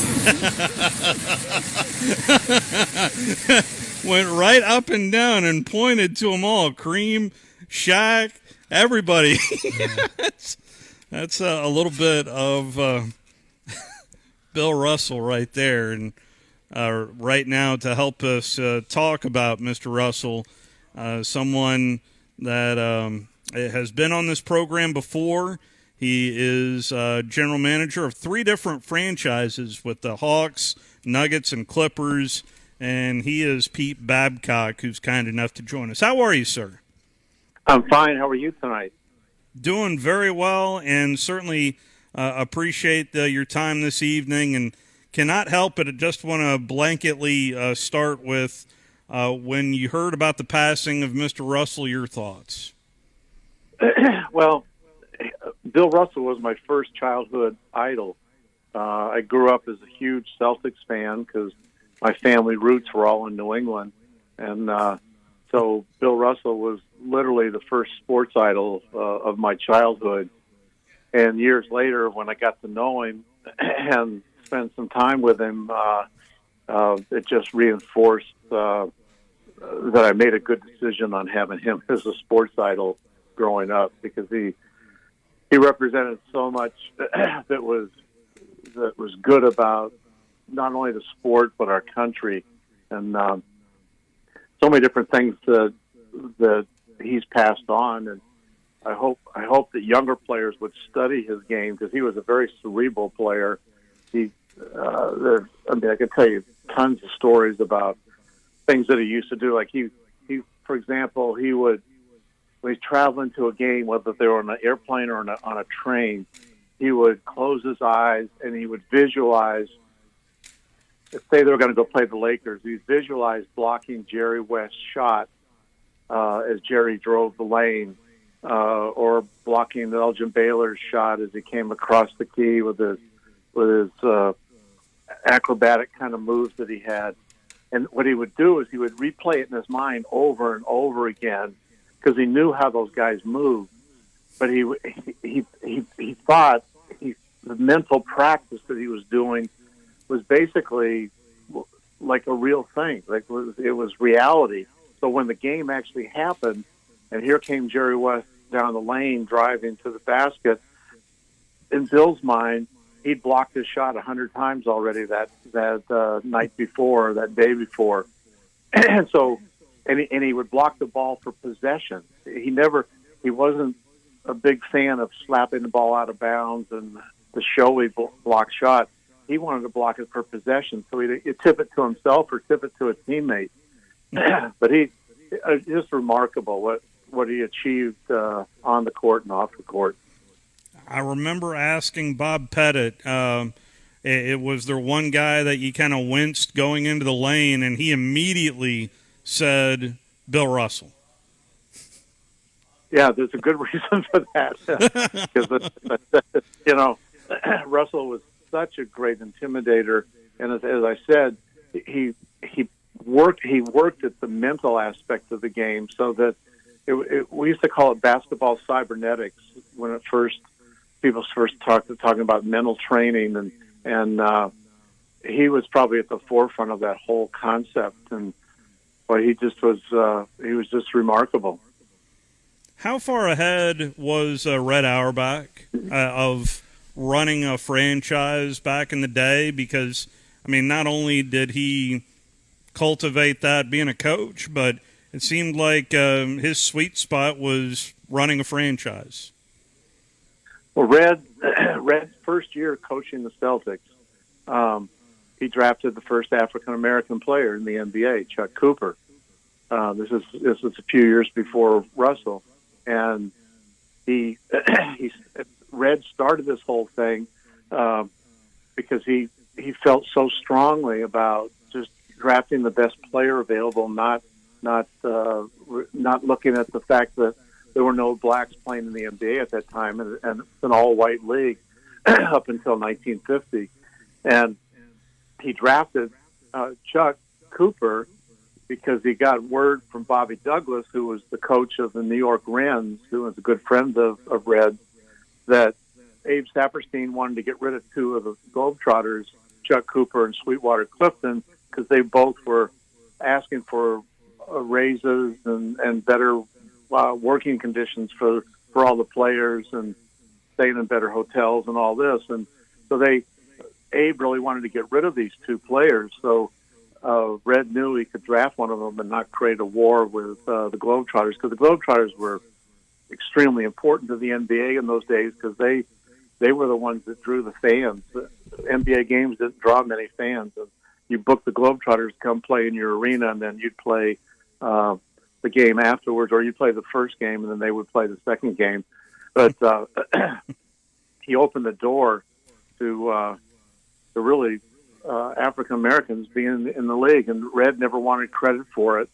Didn't want to really talk about it, but that he just he was the first coach to start 5 black players too. So, and Russell was one of them at that time. So Red paved the way for an awful lot of players who are around today. I seem to remember an interview that I found on YouTube of Red Auerbach discussing Bill Russell as his coach and him saying to Bill, who do you think would coach this team? And he said, me. So he immediately said, all right, then it's yours. I don't know if it was that easy or not, but it may have been. Well, I think Red obviously knew Russell very well and knew how intelligent he was and how much he really fought the game from an intellectual perspective. And when Russell felt strongly about it, Red had no qualms about making him the first African American to coach a major league sport. And sure enough, he went out and won a championship right away. So it obviously worked. There's no doubt about that. Any personal interactions with Mr. Russell that kind of stand out to you? Well, most of my personal interactions with him were when he was the general manager of the Sacramento Kings for a short time, and believe I was in Denver at the time. I may have been in Atlanta already. I can't remember the year, but just phone conversations with him and talking about players, and I found Russell to be harder to get to know than some of his teammates. I think because of all the things that had happened to him in his life, he was a little more guarded than some of his teammates. Like I became very close friends with Casey Jones and Satch Sanders and Havlicek and Paul Silas and Don Chaney, and all became lifelong friends. It was harder to break through with Russell, but I understood it because of the experiences that he had. But I always marveled at his intellect in understanding the game, and then obviously his will to win was unmatched. I mean, it's just I don't think anybody could come close to his. I mean, there are players that could probably come close to him, but I don't know if anybody could ever equal his will to win. It was off the charts, incredible. I'm talking with Pete Babcock right now on the Neighbors Wealth Management Hotline.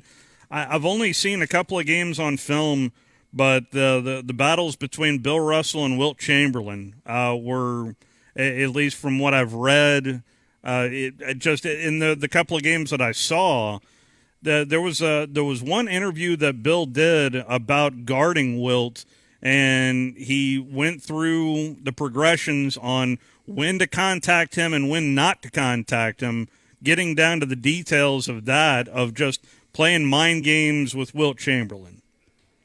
Yeah, exactly. And those were like the classic battles of the two so-called giants of the time in the NBA, and they played each other so frequently because we didn't have as many teams in those days. And I saw them play, I can't remember how many times, but I always marveled at both their abilities, and because they were such dominant players. But Bill did. I won't say he dominated Wilt. He did in terms of wins and losses. Wilt, certainly put the stats up and the big time numbers, but Russell always found a way to, I think, kind of get in Wilt's head a little bit. And just both those guys were remarkable for the game of basketball. But Bill Russell was, I don't know how you.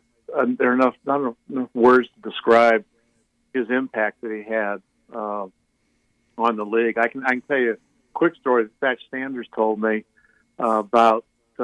They were playing a game in the Midwest, I believe it was in Indiana, preseason game, and the big welcoming ceremony for the Celtics coming to town. The mayor presented Russell with a key to the city since he was the leader of the team. They went out and played the game that night, and then after the game, Satch told me that he and Russell and Casey Jones, Sam Jones, and one white player, Carl Braun, went to go have dinner, and they couldn't find a place that would let them eat, would serve them. And so they went to the police station to report this. Obviously got no satisfaction from the police department. So they found out where the mayor lived, went and woke him up at 11:30 at night, and he came to the door, and Russell handed him the key of the city and said, "This key doesn't work," and then walked away. You know, so, and but that was Bill. That was Russell. You know, that's there were other stories too about, you know, the famous story in Lexington, Kentucky, when they couldn't eat at the hotel, and how they boycotted the game because of that. And but he stood up for civil rights. And when Medgar Evers was shot and killed in the South, Bill went to Mississippi right away and put on a basketball clinic for young people, and he was actively involved. The overall national debate of best basketball players, we usually always start with Michael Jordan, and at least for me, that was kind of my sweet spot growing up of Michael Jordan being Michael Jordan. Why don't you think we talk more about Bill Russell? Because ultimately, when it comes to championships, you start with Mr. Russell. I think probably it's just time. Time passes, and generations. Just like you were saying, you didn't see them play live. I think it's a generational thing. I think if you talk to people in my generation who saw him play live and saw him play regularly, you have a much greater appreciation for his game. I mean, people don't talk about Elgin Baylor, they don't talk about Bill Russell, they talk about Chamberlain's stats, but Oscar Robinson, I mean, there's J.J. Redick a week ago made a comment about, players in those eras. I don't know if he said they were like plumbers or something, but they basically couldn't play with today's players. And finally, that's just a lack of understanding, lack of education about the past generations, and have an appreciation for their talent. There were only, at one point, there were only 8 teams in the league. And so if you made an NBA roster when there were 8 teams, you were pretty good, because there weren't 30 teams. Now it's diluted somewhat because you've got 30 teams. Not that players in the NBA today aren't great athletes, but there's 30 teams. There's a whole lot more jobs now than there were then. And these guys were phenomenal. They were phenomenal players. And I always have a hard time with the arguments you hear about who's the greatest, 20% of my total Bill Russell, I needed a workers' comp policy LeBron James. That wasn't going to strangle different my eras, business. And it's really hard to compare the eras. It was a sigh of relief. We did it online, and I don't know how you do quickly. it. We saved about 80% when we switched to Pi. When you mentioned Elgin Baylor, it immediately made me think of, I believe there was a season back in the early 60s where he averaged 40 points a game. Not for a game, for a season.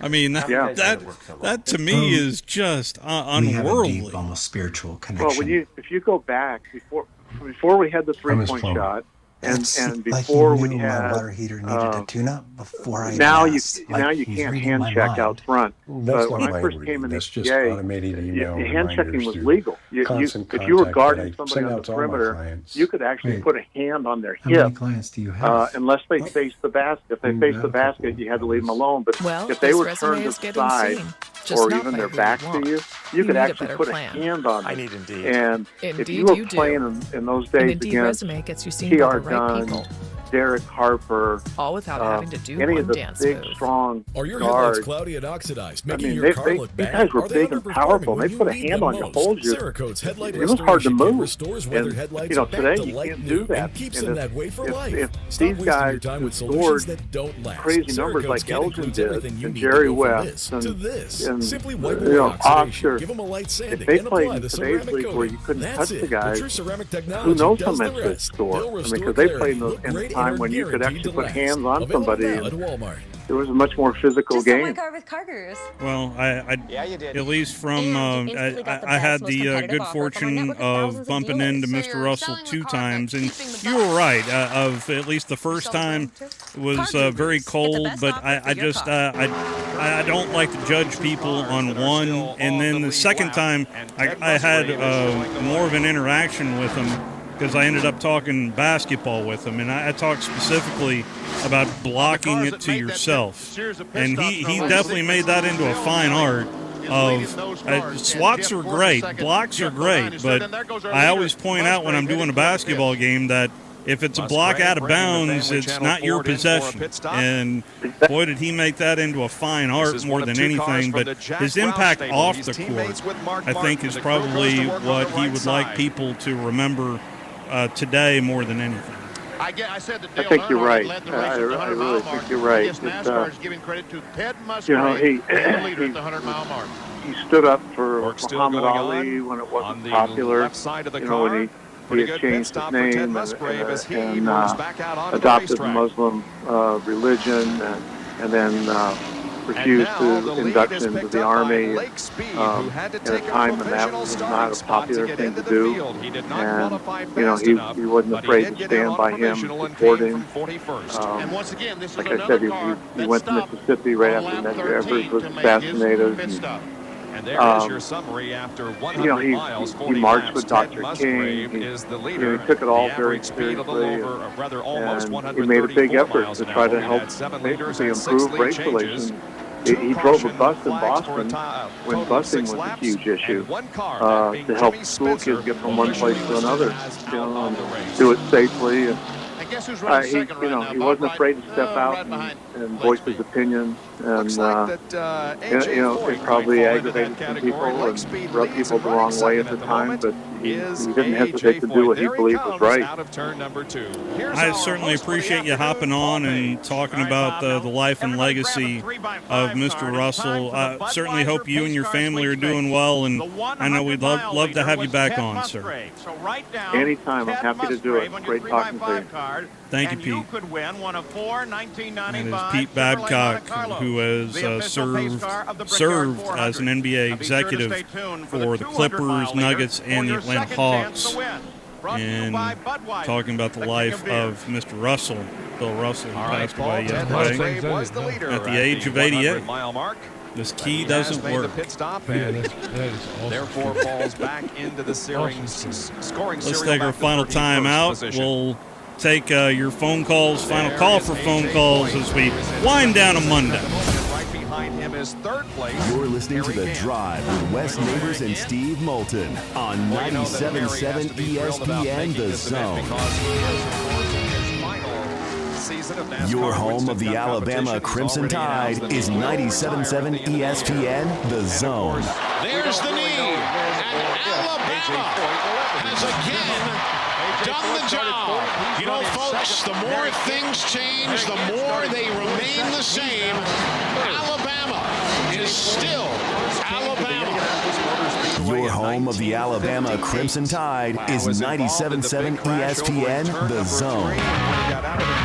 In 1982, Bob Baumhauer introduced Alabama to the Buffalo Wild Wings, and quite frankly, we've never been the same. Back then, it was wings and things in Tuscaloosa, but now, 40 years later, after 4 name changes, Baumhauer's Victory Grill is the #1 sports-themed restaurant in the state. Bob's Alabama Hot Chicken is something that has to be tried to now believe. available Plus the without new a prescription. Bam Bam Chicken Astapro is and the first and only Louisiana-style 24-hour goldfish, steroid-free whitefish spray. over While rice, other allergy aqua sprays shrimp take hours, etouffee. Astapro And starts working Baumhauer's in is 30 fighting minutes. inflation with some new affordable So you favorites. can. Visit Baumhauer's on the South Parkway today. This is Wes Neighbors with Phillips with Eagle Insulation, and we have an announcement to make.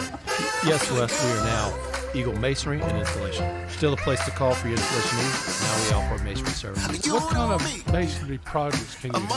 Wes, no job is too big, no job is too small. We can do renovations, new construction, outdoor fireplaces, fire pits, with landscape orders. Well, when you came out to my house, you did both the installation and masonry at the same time. This is what confidence feels like. You did Go brick to for me, and you TommyJohn.com. insulated my house. That's usually done at the same time that you're building a house. Absolutely. It really capitalizes on two services you With need its at the signature same 360 time. airflow And design, you can get one Firewood company to gets handle just both. the right amount of oxygen. Fill up with Eagle And since it's insulation. easy to light, Come it out, keeps do your going installation, fast. do It's your America's masonry. favorite They smokeless do a fire great pit for a job. They reason. guarantee your work. Check out On more Fire is made online for at when those good moments insulatedwithEagle.com become and lasting schedule memories. your free examination today. 256-755-1556. at solostove.com. Forgiveness. Whether you're looking to buy something what a on the word. small What a side gift. All or of the us have medium done side, things in our lives that we or, regret. wow, All that's of us really have big. done things that Zillow are Home Loans can get you the All mortgage of you us need, so have you can sinned get the fallen home you short want. of the glory For of financing God. made simple, Thank there's God no for place his like Zillow. forgiveness. Thank God that He separates our sins as far as east is from the west and remembers them no more. Hey, I'm John East, pastor of Cross Flint Church, smack dab across the street from the YMCA in Madison. Check us out at cpcfamily.org. I'm here with Stan McDonald of the Stanton Law Firm. Stan, I guess you are the Stanton in the law firm. Yes, Wes, that's me, and we started the Stanton Law Firm so that myself and 4 other attorneys with me can help clients litigate, negotiate, and creatively solve legal and real estate problems. Now, Stan, you grew up on a family farm in this area and have made a name closing on houses and land with your closing company, Jacob Title. I grew up on a farm which used to be in the country. That, plus having closed on so many homes and farms, one of my colleagues started referring to me as a classic dirt lawyer. Now, I didn't know how to take that at first, that tag, but I realized that's exactly what I do and what I am. Stan, I know the attorneys at Stanton Law Firm are regular listeners, and we plan to have you on periodically. You and I have seen have impacted this community. Stay tuned, and you may hear about friends like Steve Booker, Clarence Johnson, Thomas Boyd, and even a few of those offensive line holds like Hoss Johnson, and maybe you remember some other of those guys too. I remember Clarence Johnson. He beat us one year. He was unbelievable. No representation is made that the quality of legal services to be performed is greater than the quality of legal services performed by other lawyers. Your home of the Alabama Crimson Tide is 97.7 ESPN, The Zone. Your home of the Alabama Crimson Tide is 97.7 ESPN, The Zone. Into the pits. Wow. This must be an unscheduled start because they went to the left side. Jeff Brabham driving a car owned by Michael Krenibus and Carl Haas. Michael Krenibus, a former director of special vehicle operations for Ford, and Carl Haas, of course, an IndyCar owner, putting together their knowledge into this. Winding things down here at Woody Anderson Ford. 2 locations of Woody Anderson Ford, better to serve you. Hughes Road in Madison. And, of course, we are at the corner of George